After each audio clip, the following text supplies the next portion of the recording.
Our research topic revolves around the relationship between anaerobic exercise and candidiasis.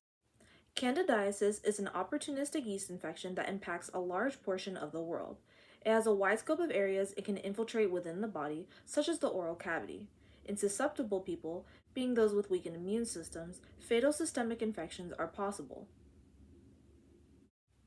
It's primarily caused by Candida albicans, a fungus commonly found in the healthy human microflora and typically harmless. However, weakened immune systems and various factors can alter its virulent tendencies.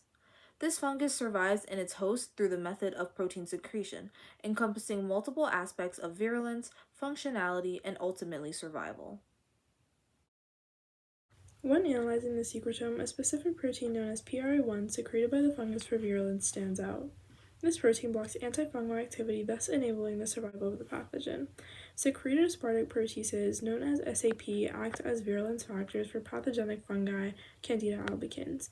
They influence host pathogen interactions through three main avenues: the formation of a biofilm that shields them from external influences, the deterioration of multifaceted layers of host defenses, such as extracellular matrix proteins, and finally interacting with both specific and nonspecific lines of defense, such as neutrophils, in order to modulate immune responses.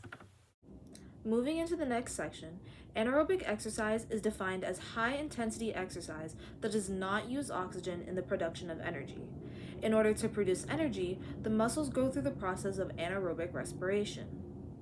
Looking at existing research holistically, the possibility of anaerobic exercise as a possible treatment method for candidiasis has not yet been established.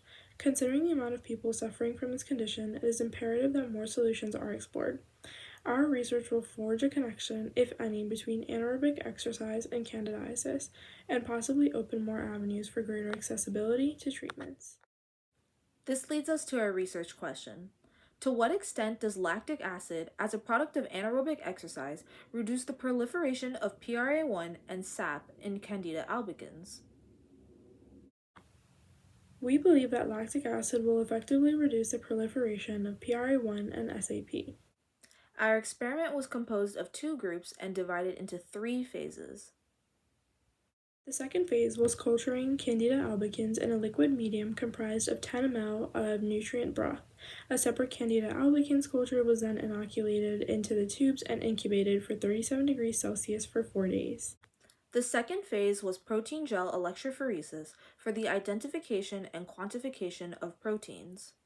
The fourth and final phase was spectrophotometry, which allows for the quantification of overall protein concentration in colonies. The protein samples were placed in cuvettes with varying ranges of albumin dilution, creating a total of 16 samples. Now for the results. This image shows the result of our trial with SDS Page. They were inconclusive, as only the pre-prepared protein standard showed banding marks. This may have been due to errors in the sample preparation procedure, specifically when incorporating the cell lysis buffer. Moving on to spectrophotometry results at 480 nanometers, the wavelength recommended by the BCA assay standard. The control group had many fluctuations in absorbance, with the control group having holistically higher absorbances than the experimental group. The p-value of this dataset was 0.011. The groups were also observed at 450 nanometers because that's when the highest absorption values were recorded. The trend in data is similar to that at 480 nanometers.